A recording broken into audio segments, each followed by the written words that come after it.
You should be the person with a dating podcast. Like, every iterance that I have ever had of trying to make a dating podcast, I'm just like, you waving the red flag. Y'all definitely have that under wraps, because like I almost always have a therapeutic response to anything that like you end up us talking about. I always have a therapeutic response, and like I be ending up like feeling like this is the most that I've probably ever been vulnerable, you know, which is going to be like very much the topic of this, but it's probably like one of the only times that I get a chance to be vulnerable. So yeah, this isn't a chore for me. This is very much free labor on your part, because I just get a chance to let loose in ways that I just don't get a chance to. That genuinely makes me incredibly happy on the one hand. On the other hand, no, you need more of this. Mm-hmm. You need more. You need more of those things. Yeah, that's what I want this podcast to be. And I was gonna put you on the spot and be like, do you want to give us a tagline, like off the cuff? Because I was working with welcome to the, what are we even calling this? Mask Off. Yeah, that's right. I was working with yeah, I like Mask Off too. And I was thinking, welcome to the Mask Off podcast, where we are reshaping masculinity one conversation at a time. Gets the point. Damn. No, that's not fair. My improv game is down. Come back to me. It'll probably end up being something that we end up saying right inside here that might actually work. But like that is pretty good. It's hurting me not to like make a reference to Future's song Mask Off, but even that song, because basically there's nothing there. All he says is mask off, fuck it, mask off. There's also like a white supremacy joke or a KKK joke like somewhere around there, but I'm just like, we don't need it to be that woke. So like, just come back to me on that. We'll figure it out in a second. Yes, perfect. Well, we can jump in whenever. I mean, we both have ADHD. We know how it works. Like, jump in whenever with that. So yeah, let's get right to it. Vulnerability. I don't know if you had a chance to watch the associated video with this episode, but I would love to hear your thoughts if so. And I know that I sent you questions that I should, in a more organized fashion, have handy in front of me, but don't. There they are. Okay. Yes. So let's start with... You're far more organized than me. I try. Do what I can. Let's just start. Let's get right into it with, if you have any thoughts generally on being vulnerable, or I can hit you with a prompt, which is, what is your first memory of being really vulnerable? Really vulnerable is like the part right there, because I know it was definitely like a traumatic thing for me. And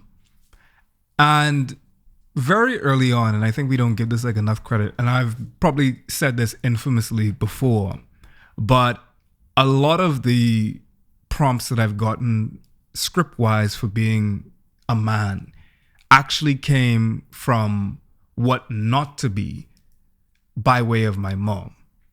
So I'm a product of divorce. That entails like a lot of different traumas, like just from that. But when you mix that with just like a level of Caribbean candor that you can't really get anywhere else, and like you blend that in with a gumbo of, religious indoctrination, gender roles, all of these different things, you get a powder keg that is very, very much intended to obliterate whatever soft spots of masculinity, alternative things to masculinity that you have there, in a very permanent way. So I don't think I've ever talked about this before. But when I got this prompt, it actually compelled me to talk about it. But when I was really young, toddler, I remember, and I haven't given any thought to this before, but I was a kid. I was outside. My mom was out there, and I love my mom. She's doing the best she can with what she's been given. And I remember for some reason I felt compelled to stuff my shirt with tissue paper and make it look like I had breasts. which was interesting now that I reflected upon it, because this is the first time I think I repressed it low key. And since being woke, like since my awakening, I've reflected on gender, I've reflected on sexuality. I find myself to be like pretty straight, pretty cis, fatally het. And like I only now have came back to that first question about being vulnerable, because I remember when I came outside, I was very proud, very excited to show my mom that I had breasts in the form of tissue paper in my shirt. And the way that she struck the fear of God in me, not like violently, but just told me, make sure not to ever do this again, took it out of my shirt. She at first laughed, like she laughed about it. And then she made sure that I knew never to do it again. And most importantly, she made sure to get it out of my shirt before my dad saw it. And when I reflected upon it, I was just like, I don't know if she did that because we have to justify things to ourselves as parents. And sometimes like there's this urge to want to hurt the child first so that they know what it feels like before they get hurt by someone else and hurt far worse. So if I pathologize it, she probably thought that she was protecting me from something. I've never had any desire to be anything but what I am right now at this age. But it does dawn upon me, like it does like give me like a little bit of a thought bubble. I'm just like, how do I know that I don't have a problem with what I am now if it wasn't attributed or ascribed to something that happened to me before that just took that off the table full off? You know, it just took it off the table to the point where my understanding of myself and my vulnerability, my masculinity, and the way that I present, I think that this is the only option because it feels right. I think about it when I look in the mirror, I like what I see for the most part. If anything, it's just to get more to the avatar of masculinity that I have in my head. But I never felt like I was in the wrong body, or if I have any like dysmorphia as it pertains to just changing the way that I look that dramatically. But I wonder, like I've always felt secure in that. But I wonder if the reason why I feel secure in that is because I never gave myself the option in the first place. At some point was that taken away and taken off the table in the first place. I don't know if that fully answers vulnerability, but it was the first time of which I felt truly naked, like I did something wrong, and a part of me was shown that I should not ever let be seen again. And I made sure that I masked up pretty much from here on out. So yeah, thank you for like the first time for me ever thinking about it again, because I'm pretty sure I repressed it. Like I'm pretty sure like I never really thought about it for any other reason. And I don't feel a way about it anymore. Like I don't feel like it could put me on the track to like a crisis, but it did remind me of some feelings that like I hadn't visited in quite some time. Thank you for all of that. Because like just telling that story, like, you know, a reflection on vulnerability is especially as an adult, right? Like as a kid, you know, kids do all kinds of stuff like that. Kids dress up as different genders based on their parents. Often, like they're emulating the parents. You know, because they admire them, because they look up to them, right? And there's so much in there. What you brought up about parents hurting their kids before somebody else can, so that it's like essentially a controlled hurt, a controlled environment. It's almost like it's like the emotional equivalent of like holding a kid's hand to a hot burner on a stove, right? Like that's kind of what's going on there on an emotional level of, well, no, I'm going to show you why you don't do this. Otherwise it's going to hurt you even worse in an uncontrolled scenario. And I think for a lot of parents, especially parents who are like experiencing stress, which many parents are, but like for marginalized parents, that stress is like ever present, right? It's a survival level thing. There is that intense pressure to make sure that your child is moving with the same awareness of danger that you grew up with. And so, not to put all of that on your story, but like I hear a lot of that in it, and oh my god, I mean, the gender performance aspect of it. That means a lot for you. Yeah, like that might mean something different to you, especially given everything that you've gone through, especially given the fact that like you're also Bahamian, so like you know what environment that negotiation of gender is going through. You know what the backdrop of that is. So you know the danger of that. And in ways I can't even demonize, and I shouldn't, and it would be wrong to demonize any parent for doing something that they think is what's right as it pertains to trying to protect their child, because that's what you're supposed to do. They just have the wrong way about going about it. But yet again, they're doing what they can do with what they have. Yeah, exactly. And when I think about that, I'm just like, God damn. It brings you to the realization that at some point you're going to hurt your child in irrevocable ways that may very well like change the trajectory of their maturation. And at some point you have to reckon with that. You have to potentially be okay with them coming to you years and years and years later and telling you what you did. You have to be okay with potentially not being forgiven or being forgiven. And you also have to forgive yourself. And that's what I'm reckoning with having a child now and seeing like what they call, it's a great book, but it's past me. The Adult Children of Emotionally Immature Parents. Yep. I'm blanking on the author's name, Doctor, but they talk about this concept where essentially it's called like the ghosts of the cradle, where essentially your parents are parenting your child by way of you because of the things that you've internalized from them. Even if you're trying your best to do what you find to be your own pedagogy, they're still speaking through you.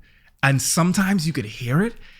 And sometimes I'm just like, God damn, that's, trying to figure out what my triggers are and what I could respond to is like the first step to understanding where am I responding to as a parent in trying to parent my child? Where is that coming from? Is it coming from a place of trauma? Or is it coming from a neutral as it could get, place of me trying to parent my child? And identifying the two is therapy. It's therapy in itself. And see, that's something that I, obviously have. You know what? I shouldn't say no experience. Like I've worked with youth, but it's different. It's different, right? Like I don't have the framework of being a parent, right?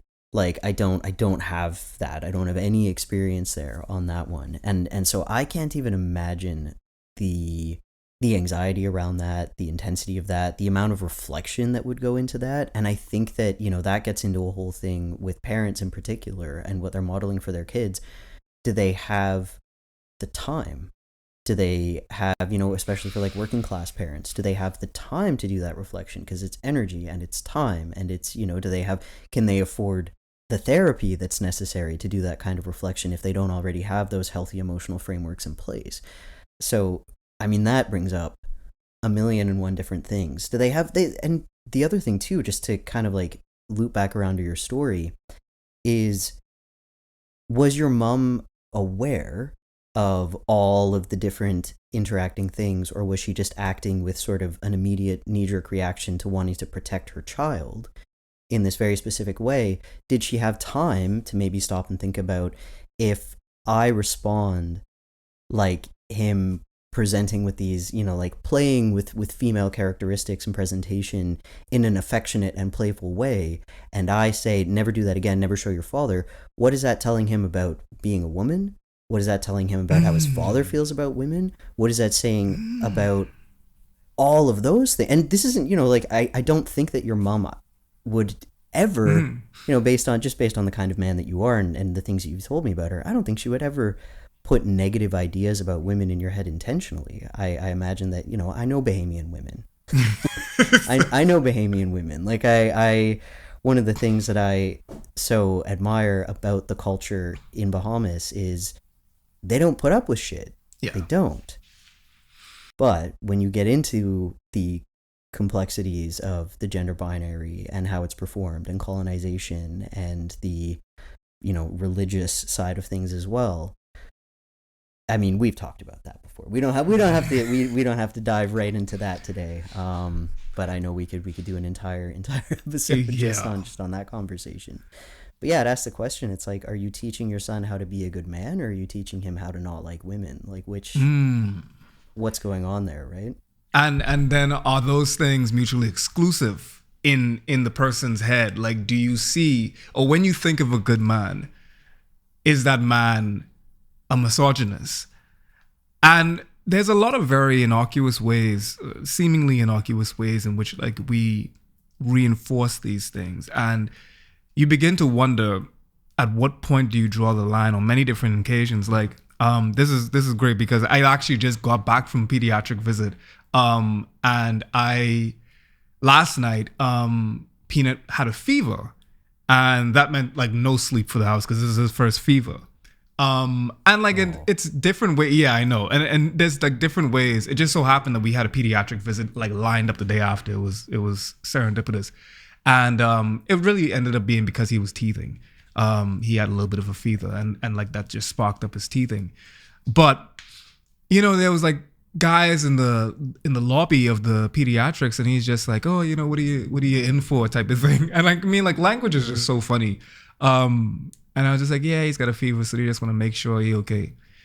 And like the dad, you know, bless his heart, dude was just like, you know, back in the day, they just put some aloe vera, you know, like the plant, because like we would cut the plant like specifically from the roots. So like the thorny plant, you just get the aloe vera and put it, you know, put it in his mouth or something like that, and that'd calm him down. You just give him some aloe, or give him some tea, and he'd be fine in a second.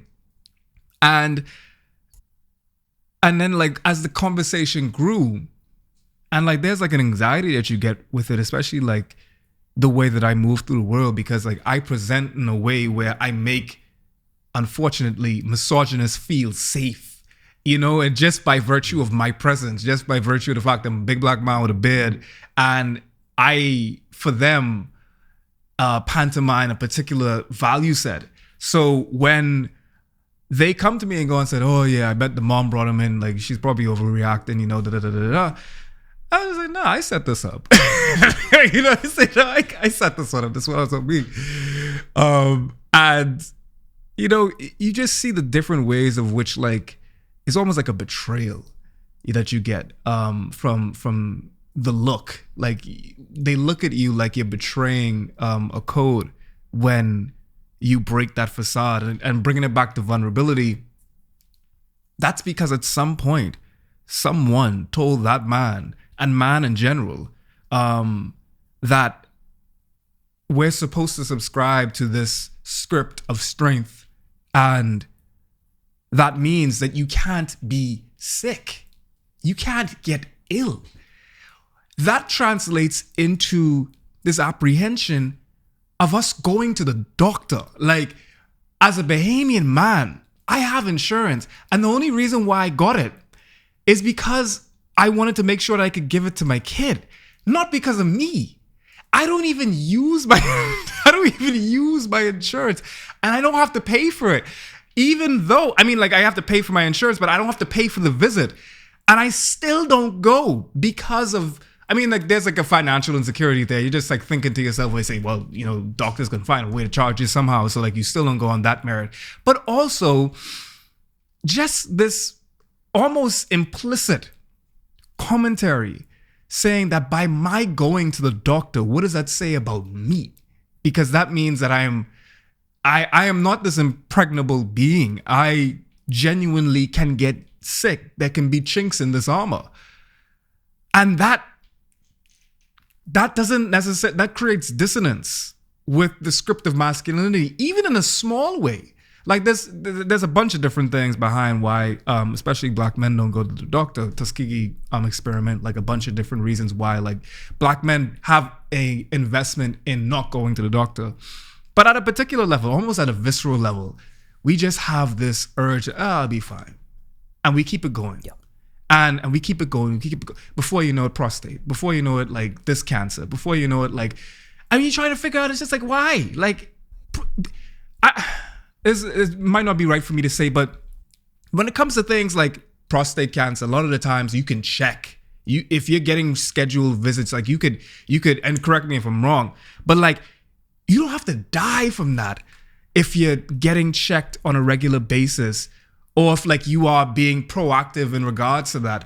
We all know this as men. We know, especially as black men, we know for sure that like we have a propensity for this affliction in particular, and we still don't go.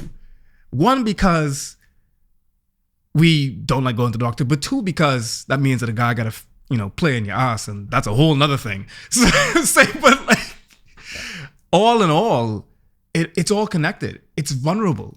When I had to get checked for hemorrhoids, I had a woman snap a glove and stick her finger up my butt. That's the most vulnerable that I've ever had to be, because at that point I could do nothing. I had to stare at a wall and take it.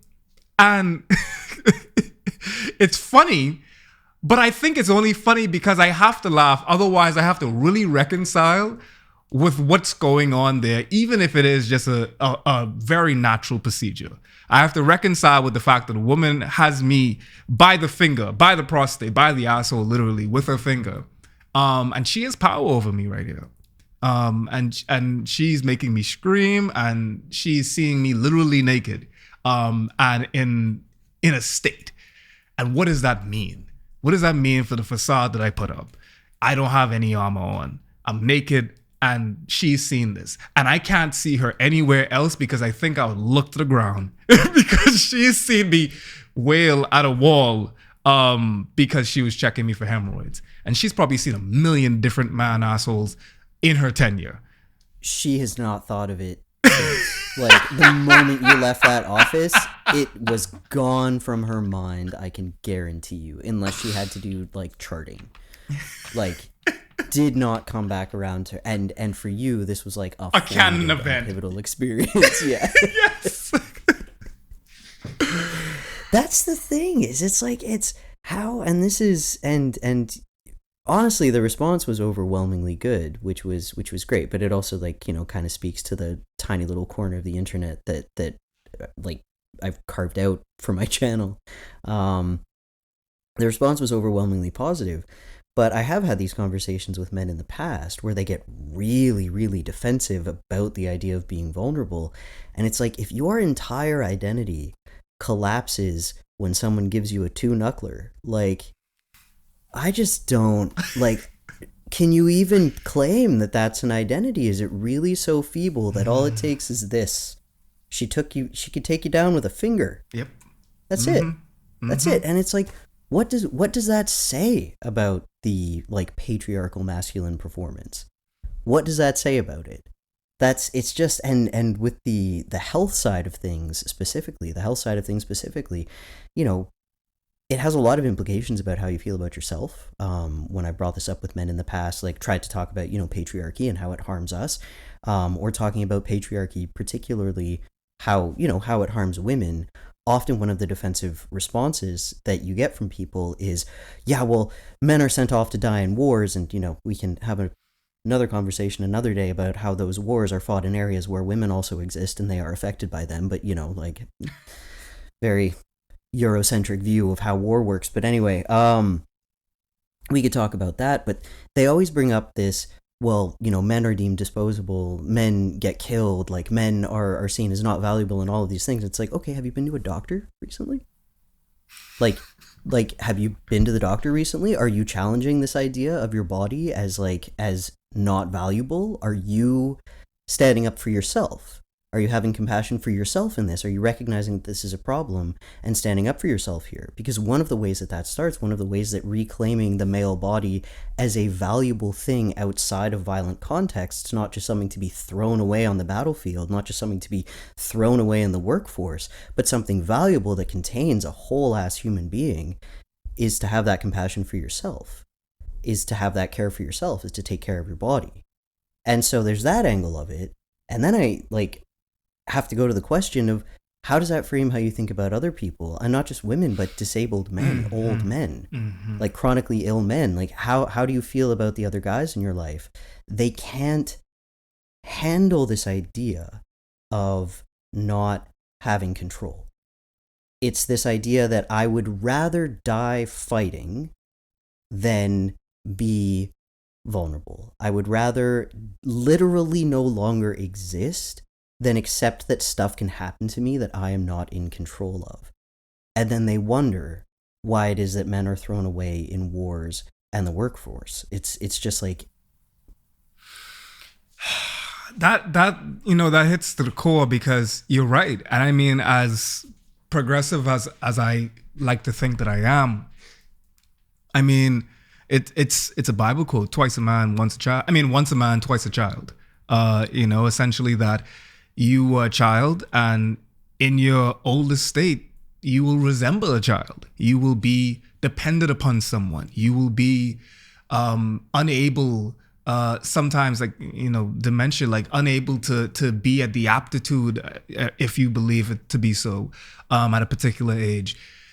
A lot of this life is cyclical, and it's unfortunate because it has commentary on how I feel or my latent ableism, because I have a fear of that. I have a fear of being dependent. And that's a core aspect. And you would have to think of it in a particular sense, like disabled folk at some point have to reconcile with the negotiation of pride and dignity in regards to dependency. And I'm so privileged that I don't have to do that. I'm so privileged that I'm always able to earn, able to speak to people in a dynamic of which we are equal. And I fear sometimes that I won't be able to do that. I know at some point I won't be able to do that. That at some point I will be in need, and I will rely upon the altruism of others. And that's a true vulnerability in itself. And it sucks because, I think about it and I wonder if I'd even be able to come to my wife if I truly felt in need. If I know that I'm not able to do this, or I'm at my wit's end, and I know that my being able to do what I do is integral to the lives that we live, if at some point I can't do that, I struggle with thinking or writing out the lines in my own head to come to my wife hat in hand, basically saying, yeah, I just can't do that. And that's something that I think about. Not necessarily because I think that could happen to me immediately, but more importantly, I think about, why do I have a problem with that? Why is it that I have such a problem with asking for help? And I have that conversation with a lot of men. A lot of men would rather struggle in silence than put themselves in any position to ask for help, because we're so afraid, not only about just the position, but the position for someone else to weaponize that against us, for someone to not help us and then have the upper hand of knowing that I was in need, I was down.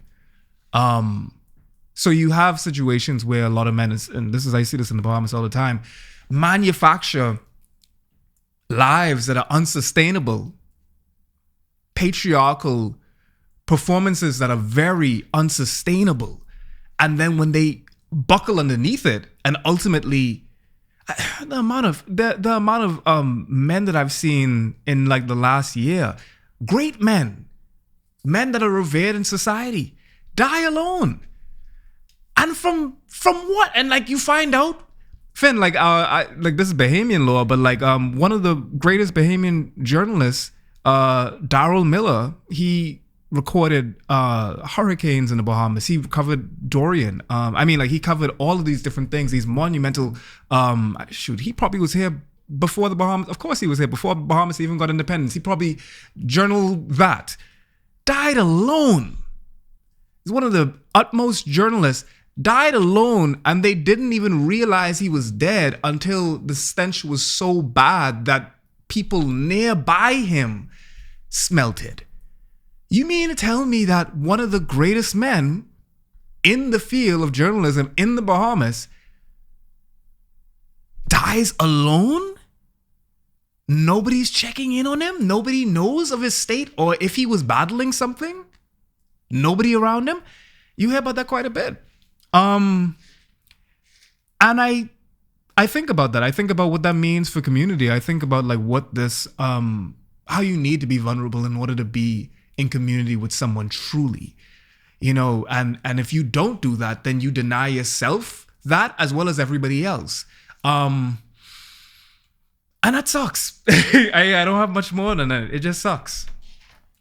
It does. And it goes back to, it makes sense that this is like an understanding that is so often associated with collectivist societies or like socialist politics, because kind of relates to.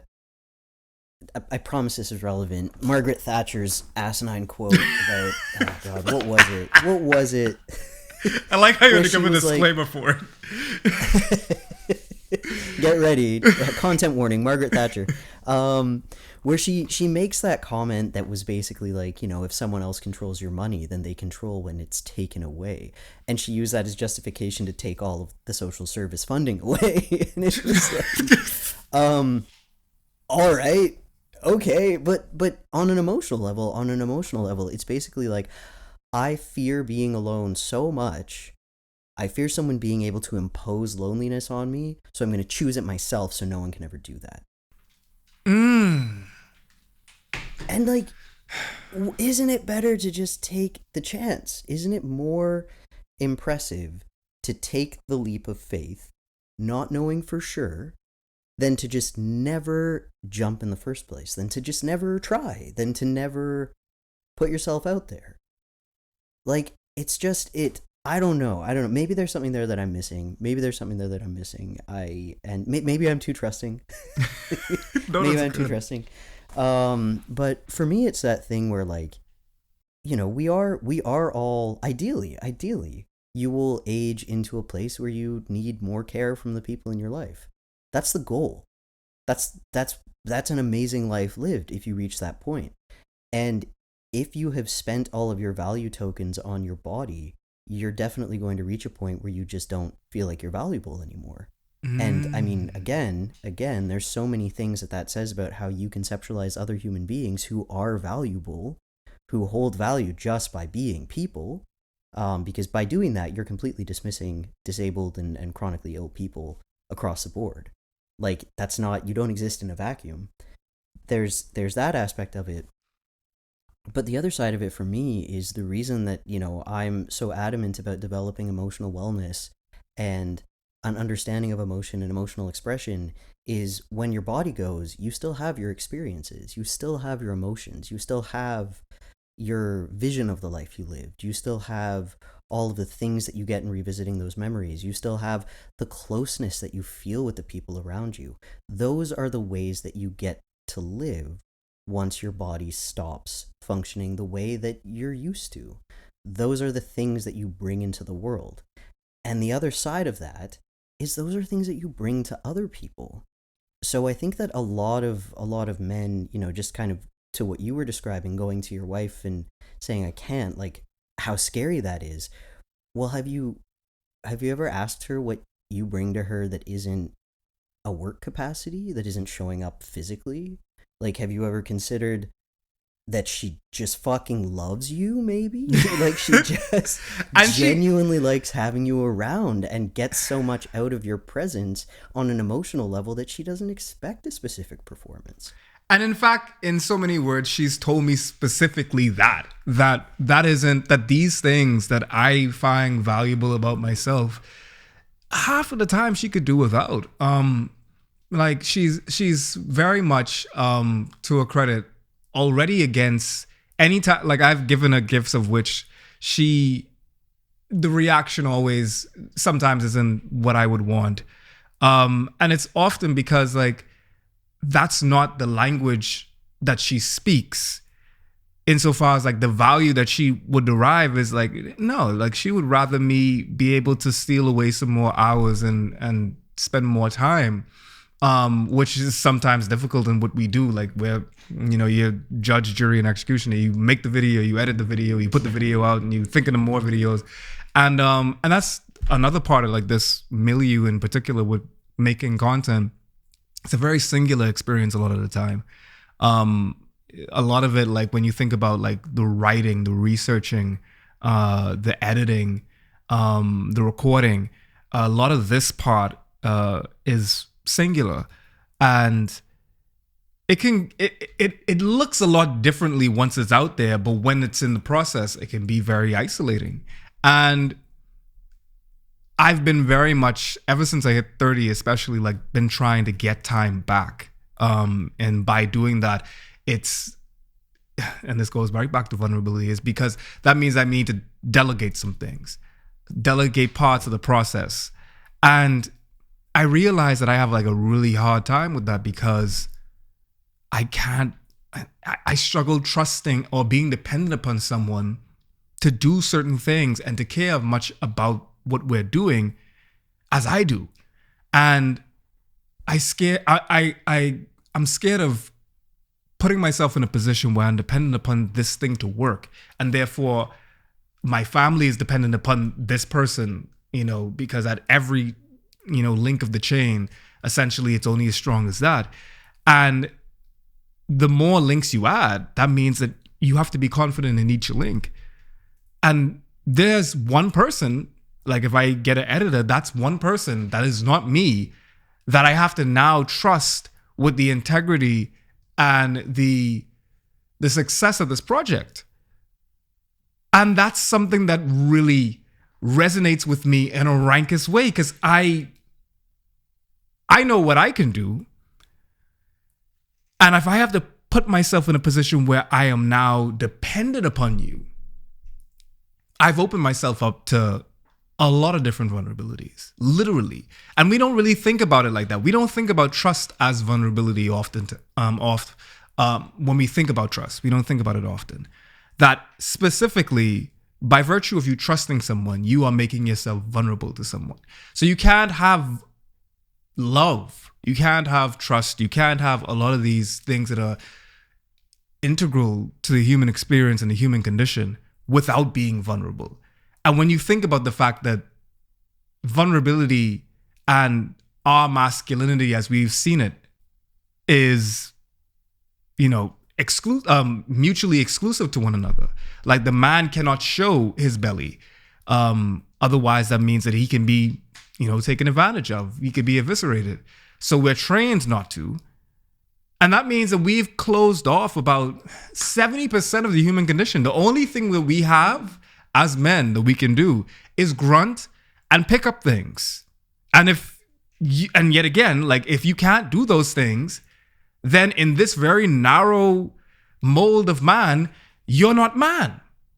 There's so much in there. There's one thing that I did want to, and this is something that just through learning more from indigenous nations across Turtle Island, where I am more specifically Anishinaabe and Haudenosaunee teachings, Cree as well. I almost wonder if we're in sort of a transitional phase from being like a single point where, you know, you're like a load-bearing pillar, right? To, as you described it, a chain, and having to trust each link in the chain. What if we're working toward a net? like, not to run too far with a physical analogy, but what about a net? Because if you lose a strand in a net, it's like, yeah, that's a problem, but the net still works, right? Is this understanding of not just each link in the chain out from ourselves, but an entire network of people, because each person that we are connected to has their own connections as well.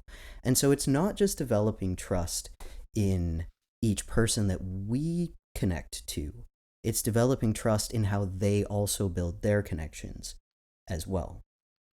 And I think that thinking about how men struggle with vulnerability, particularly under Euro-Western patriarchy. And I'm trying to avoid using language like that because I really want that. I want this. I've been trying to do that tough. too. It's tough because, like, I want this to be accessible to the guys who don't necessarily, and I'm talking directly to you guys right now, the guys who don't have these messages and don't have this understanding. I don't want them to just hear like Euro-Western or patriarchy and just be, oh, fuck it. This shit again. But genuinely, it's like all of those aspects of culture that are hurting you, call them whatever you want. I don't care what we call them. At this point, I'm over it. Like, I don't care what we call it. But the things that are hurting you, this feeling that you need to be responsible for everything, that you need to be that pillar of strength, that you can't trust other people. Are you happy? Why do you feel unfulfilled? Because getting that message of, I'm feeling this way, that there's too much pressure on me, that I can't trust the people around me, that people around me are going to hurt me, that's real. That's real. That's a lot. That's scary. And as you were saying, it sucks. It just sucks. Like, it's a shitty situation. But is it just how it is, or is it how we're approaching it? That's the question that I would encourage people to ask. Is that just the inevitability of the world we live in, or is it how we're approaching it? Could we perhaps tap into another understanding of masculine identity that many of us have and build something better, build something more effective? Maybe, if a chain isn't doing the trick, maybe we need more nets. We need to understand. We need the tool that is applicable to the situation. Am I making sense, or have I gone too far with this analogy? Oh, no, the net analogy in particular really opens things up in a grand way. I mean, going back to, like, because you did leave some prompts that also like sparked some stuff, and like when you're talking about athleticism, and the ways in which, I mean, that's a rites of passage for like a lot of men. We've been taught that we need a sport, and of course, fighting was mine. Fighting is mine, and I also noticed that fighting is also extremely singular, but also at the same time, it's not just fighting against an opponent, it's really fighting yourself. It's judo would call it the war within. If you conquer yourself, then you can conquer whatever externally, whether that's breathing, whether that's understanding, and specifically this part, limitation. And I have a nuanced view of the word limitation, because as a fighter, specifically as a grappler, you have a lot of different bodies. You have like a lot of body diversity. You have very tall guys with long arms. You have very short and stout wrestling guys with very thick legs. And I fall kind of in more leaning towards like the thick legged, stockier wrestler type. I'm a Bahamian. I got legs, buns and thighs. Thanks, peas and rice and macaroni. Like, that's how it worked. And I always struggled with doing something called triangles, which is where like you are choking someone out with your legs and you're throwing your legs around someone's head. There's really no way that I could articulate it for people just listening, but you're throwing your legs around someone's neck and head and you're choking them out with your thighs. Sounds very homoerotic. It's because it is. And like, I struggled with that for quite some time. And I remember my sensei told me very early on that it may seem like a limitation that you have, but really that's just an opportunity for you to innovate it. and innovate that move in particular, finding a different way to get that same effect through doing it. So I came up with the most incorrect but effective triangle on the team. And I made it a point to almost submit people for at least a year straight, just with my legs. Just with my legs, like being on my back and submitting someone with my legs in triangles, specifically because I'm not supposed to. Like if you look at the different ways of like the anatomy and how the fight works, like I'm not supposed to. I'm not supposed to be able to get up and throw my legs around and to have like the flexibility necessary to do it. But I did it anyway. And this idea of limitation it's an interesting one, because at first what ends up happening is like this embarrassment, especially like when you're in a room full of guys who value the ability to do it. And by you being designated as the person that can't means that they are the doers, you are the person to be done to. You know, you are the lion that's going to be ousted from the tribe because you've been beaten. And it's a dog pile to an extent. So when we're working this one move, there was, at least for the beginning, a period where I just didn't want to do it. Like if I knew that like we were going to be training this specific move, I would make myself scarce. I wouldn't even come. And it shows two different ways. It kind of is an analogy for everything you've been saying to me, insofar as just like, there's a man that if he knows that it's going to happen to him, if he knows at some point that he will be unable to do something that he finds is essential to being a man, then he's going to beat them to it. And he's just going to isolate himself, or he's going to cut off that part of himself so it can never hurt him. It's the parent that hurts the child, so that before the world hurts them, you know, you've hurt them first. It's that choice. It's that fork in the road where you can acknowledge or not acknowledge the limitation because you beat the limitation out of you altogether, and then you end up with a bastardized version of yourself, a version of yourself that is unfree. And then there's one that embraces it, that embraces the fact that I am built differently, and own it and find ways to make something out of it that is beautiful, that is maybe effective in a way that, you know, it wasn't supposed to, at least for this move, but it's effective in its own right. And then relish in that, as well as like allow people to use that as a avatar and as a prototype and a blueprint for a way to do it that wasn't already the mode to do it, if that makes sense. Essentially, it kind of ends up being like an analogy that encapsulates all of this. Like basically, we are all in many different ways limited, but those limits are just the ways that we're looking at it. It's the net. Essentially, if you look at it as an opportunity to innovate, then we probably are trodden on uncharted territory that, shoots, we don't even know what's at the end of this. We don't know what type of man is going to emerge from video essays from you, from me, from FD, from all of these folks now beginning to think about it. At times, I kind of get frustrated because it does seem like a backward swing. But I always am surprised to see that like the people that are listening and being affected by this are people that I would never even think. That is a perfect analogy. It's recognizing that change doesn't happen by trying to emulate the past.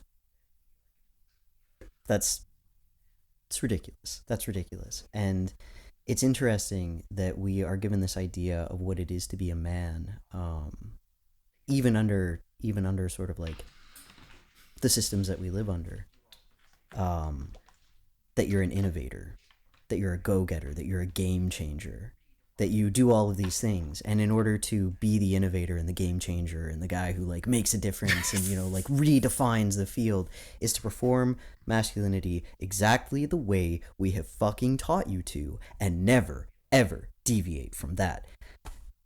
And it's just when you realize that, I think it sets you free.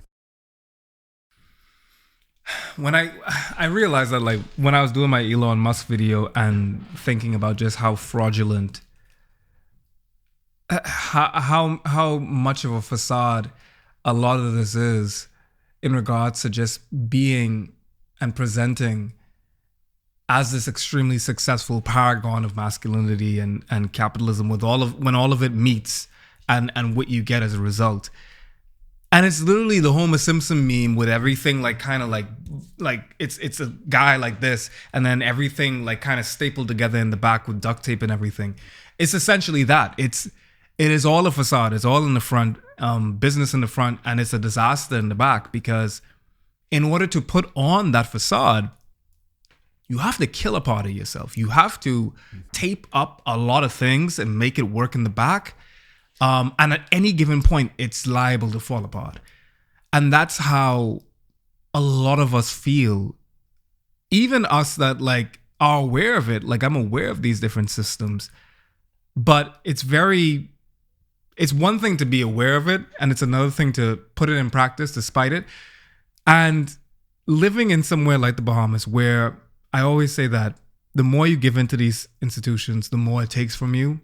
And the more that like you resemble what people know, you know, husband, father, provider, all these protector, the more that people begin to sort you into that box, and society treats you as such.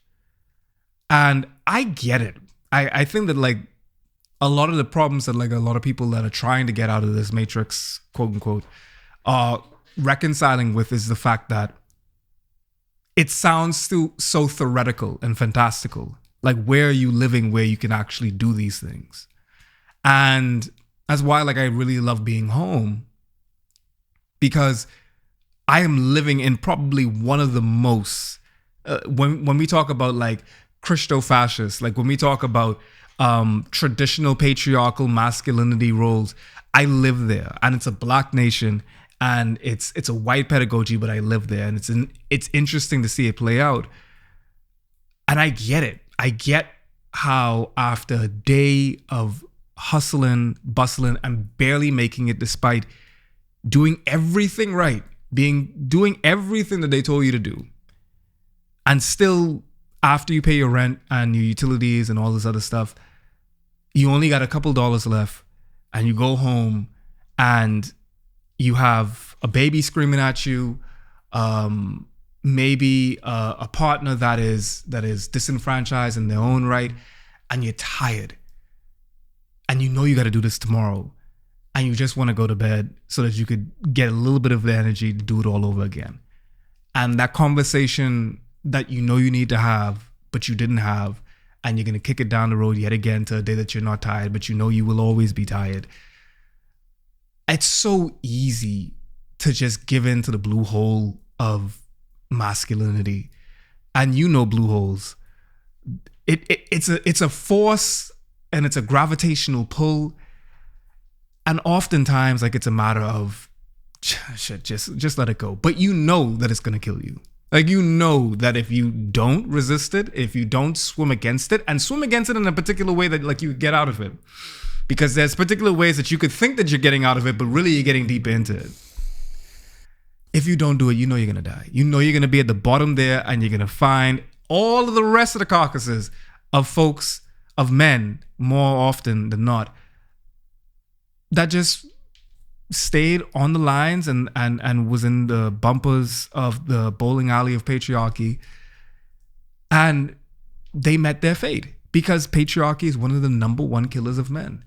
It is a slow killer, sometimes a fast killer. I mean, it's what drives people and motivates people to do extremely reckless things and end up leaving families behind in tears on Channel 11 News. And yeah, I know that me being here, me being amongst people that often think that there's nobody else that they could point to see any other blueprint but what is already provided for us.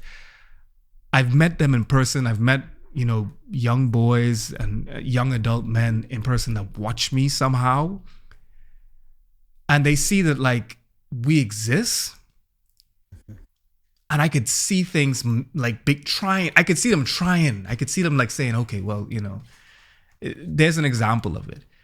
And I know how dangerous it could be for us too. And I know that the privilege that I get to walk around the way that I do, and I can, be able to defy particular norms in a way that folks that if they defy it, people will hurt them, like literally. I know that I could do some things differently and I could still be safe to an extent. And this is as much as I could do for right now. But it was you bring up something important there though, because it wasn't always like that, right? Like it wasn't always like that. There was a time in your life where you like playfully as a kid were doing a cosplay as a woman, and you were very, very promptly corrected as a very vulnerable young child. Like I think you brought up something important here. I mean, in just the culture that you're surrounded by, because ooh boy, like, whoo, Bahamas, love it. But yeah, there's some stuff that culturally needs to be worked through, as is true with most cultures. But you bring up something important, and I think that a lot of guys don't like to turn to, those of us on, for lack of a better description, the left, who are challenging these sort of traditional masculine constructs, because they have this idea in their heads that we haven't been hurt. That, it's all just been sunshine and rainbows for us, and we grew up in environments that allowed us to present a certain way and do certain things. And it's just not true. Like it's simply not true. There are areas where we absolutely had privilege. I mean, as like no one's really going to be messing with you necessarily in that regard. Like they look at you, they see a very masculine man, they see a very fit guy. Like obviously, there are elements of privilege at play, as you already mentioned, but there's this idea that we haven't been hurt before, and that's just not. It's just not true. I absolutely have been. I know you have been as well. You've brought up a very, very good example of that. As a queer person growing up in rural Ontario, I had trash cans thrown at me. I got beat up. I've had my life threatened. Like, yeah, vulnerability is dangerous and it's scary and it's not. it's really hard to navigate. It's hard to break out of the masculine narrative, but people who are doing it aren't doing it to show you how great their life has been. They're doing it to welcome you in and show you that you wouldn't be alone in engaging in those behaviors. So it's not saying, take these risks. It's perfectly safe. I promise nothing bad ever happened to me. No, lots of bad shit happened to me. It really did. But I'm still here. And I'm here to make sure that other guys who are willing to, try it and take those steps aren't alone when they do. And that's kind of what I get from your content. That's what I get from Feek's content. That's what I get. So like from the guys who are doing this work, that's what I see. And, I don't know. I really hope that we can pull more young men in particular away from these dudes who are just like boots on their necks, forcing them into replicating these behaviors that are harmful and destructive, not only to themselves, but to all of the people around them as well. I'm going off on a tangent again, but yeah, I hope that made sense. So that's beautiful. With all of that said, did you have any specific advice for navigating this kind of thing? So with that kind of guy in mind, and let's get more specific. Let's talk to the kind of men who are in the want phase, who see the problem, they want a way out. The guys who have approached you, who watch your content, who get something out of it, they're ready. They just don't know where to start. Do you have any advice for guys who are in that position? I think especially for us, really I have two answers to that. So first, I think what we could do better, as folks that claim to be progressive, present progressive, what we could do better is genuinely trying, and you do this really well. Like you do a really good job at meeting people where they are, in a way that isn't paternalistic. I think that like a lot of what we're seeing writing on the wall, is that like there is something that's been going viral right now is black fatigue, which is a whole nother thing. But like I think that there's like this progressive fatigue, this left fatigue. Like they're tired of the buzzwords. They don't want to hear patriarchy. They don't want to hear misogyny. They don't want to hear feminism. They don't want to hear any of these things. And it's because they're tired, and it's also because they feel disenfranchised in a way that it's hopeless. It's futile to acknowledge these things without any actionable way of getting past it. How is this changing our material conditions? So first, I want to like genuinely empathize with it, and I think that like a lot of us need to work with being empathetic to understanding what it is like to be there. I think like especially with video essays and especially when you get to the academic jargon, you could get these dense, spectacular video essays like making great stuff, but we're singing to the choir, and the choir is here every day of the week, and they're eating the same thing every day of the week. We're missing quite a bit of people that are struggling. And if we can't condense our ideas into ways of which it resonates with them, do we know our ideas thoroughly? I understand, like, and I struggle with that. I'm a really verbose dude. I got degrees. I end up getting into the jargon where I can't get away from doing, you know, the Bell Hooksian rant here, the Audre Lorde rant here. But that's exactly what is pushing people away, because they've heard those, like, just one word, and they take that and then they just shut down. So that's the advice to us, trying to empathize with what it is like to be there, and genuinely empathize, because that could only make us better. And as so far as just like understanding our rhetoric and being able to say it in a way that is that resonates with everyone. And for the folks that actually are there that do want to change, I genuinely want to enforce and get through to people how much of it is a kamikaze, how much of it is a suicide mission. And I want to use myself, and of course, like it puts a bow on this whole thing, vulnerability wise. Like I want to use myself as a offering to understanding how much of this is self-harm, how much of patriarchy is self-harm. I think in particular, if you want to look at it from a lifespan, a lifespan standpoint, the things that we engage in as it pertains to what it is to be a man, I'd ask this one question: how much of your masculinity is simply hating women? Do you have any interests outside of it? I'd ask the question if how much of your masculinity is proving to another man that you are worthy of his respect. And lastly, how much of those things in particular would make your life any bit better materially, tangibly, at any given point? If you do answer that honestly, and if you realize indeed that like none of those things truly matter, then ask yourself, why is it that you hold the opinions of those who think that that matters so near and dear to you?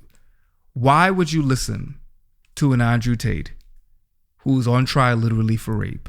Why would you listen to Jordan Peterson, of whom own family has said that something is dearly wrong with it? Why would you listen to Ben Shapiro? Why would you listen to anyone that is parroting these things that you know by your own admission, if you're being honest with yourself, that you know for sure isn't going to change anything materially? And then from there,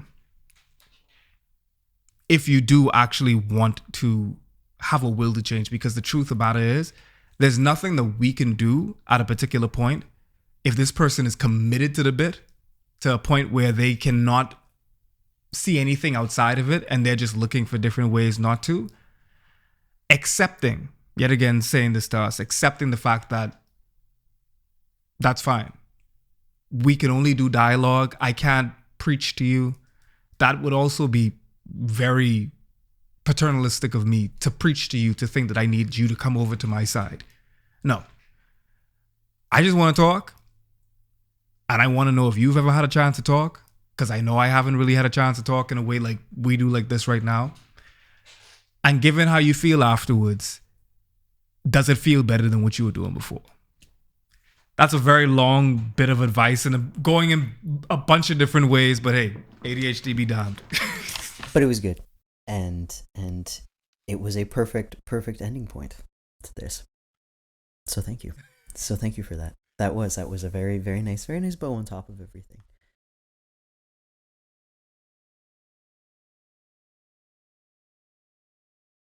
I have no idea how to close out a podcast. I know that I can edit out what I'm doing and saying right now, but I have no idea how to close out a podcast. I feel like we would just fade on that.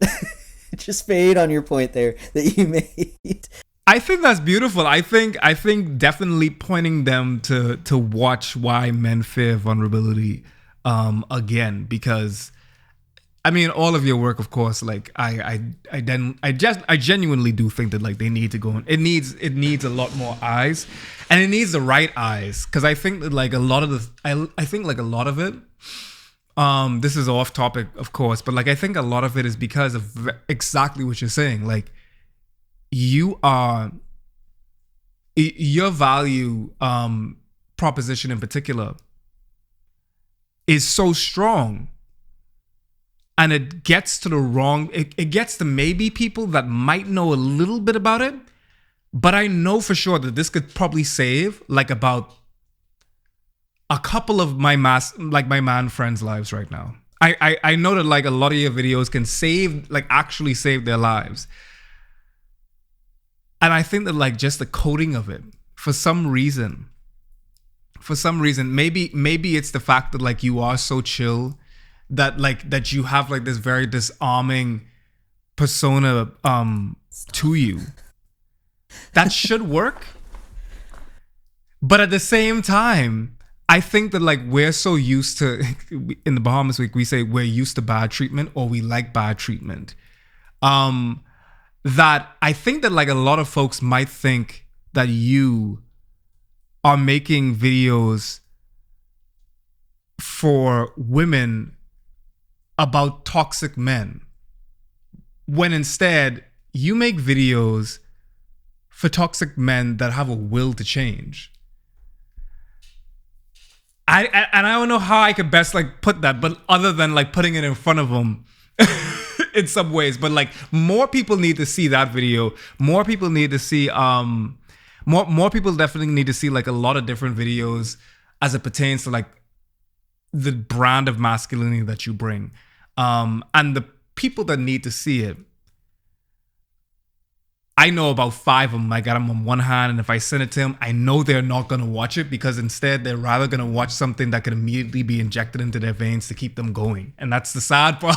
It's why I pivoted to shorter content, like hopefully, you know, like reach that kind of guy. But at the same time, like I think it's, first, like, thank you for saying all of that. And it means the world to hear it. I do think I think it's important to stress that, like, I've been wrong. I've been wrong before. Like, I've missed the mark on stuff. I don't, as much as like I've been through certain harmful things, my big like protective factor is I grew up with a really amazing dad. I did. I grew up with a really amazing father, who is still a very important part of my life, and his father was a really amazing guy, who my great grandfather was not. He was a very traditional, patriarchal, intensely, like, traditional masculine, but my grandpa decided no. Through a combination of personal, like his autonomy and self-determination, and also just who he was. He was just a really chill, easygoing guy. And so I come from a line of chill, easygoing guys. And that's part of it, right? Like, that, having that masculinity modeled for me. So long-winded way of saying that I recognize it. Yeah, I'm coming at it from a specific angle. But I've had some guys get really mad at me. They're like, well, you don't get it. And it's like, of course I don't get what it's like to be you, my dude. Like, of course I don't. I only know what it's like to be me. And so I don't want any guys who encounter my content to think that I'm saying, be more like me. It's like, no, take what is valuable to you from this and make it yours. Show me your triangle hold, right? Like, it's that. It's like, take what you need and forget the rest. I don't want more me's out there. The conversations would be so annoying and dense all the time. And there's stuff that I don't understand about lots of guys' experiences. But what I want is for them to put that out there. And I want them to put it out there honestly. And I want them to be able to tell me. I want them to be able to tell me, because it makes me better at what I do. So yeah, I don't know. That's just, it's a tangential thing. No, I think ending it basically saying to watch this video in particular, why men fear vulnerability, and then watch some more, or like, yeah, I think that's honestly, I think the model of men need therapy, Swolesome's got you, like. I think that, like, genuinely, I know you have to say that. I get therapy from here. Like, I can now, I feel like I've been hit with an emotional Mack truck. And that's, yeah, I've had an emotional massage, and then I'm going to eat something that is good for my soul, but bad for my arteries. And then, yeah, I'm going to watch Dragon Ball Z and try to just, like, get away from doom scrolling the fact that, yeah, the world is on fire and Nero is playing a fiddle.